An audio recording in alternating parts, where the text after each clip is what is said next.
Oleme peaaegu kuusadeni jõudnud juba.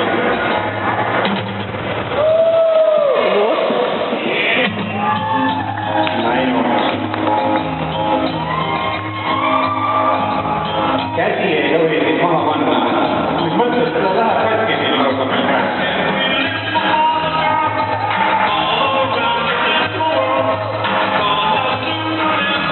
Oota, pikki vahet peab hoidma, jah? Nii, läheb.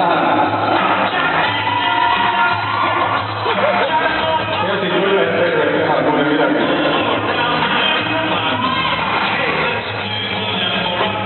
No järgmises voorus kukub kohe välja.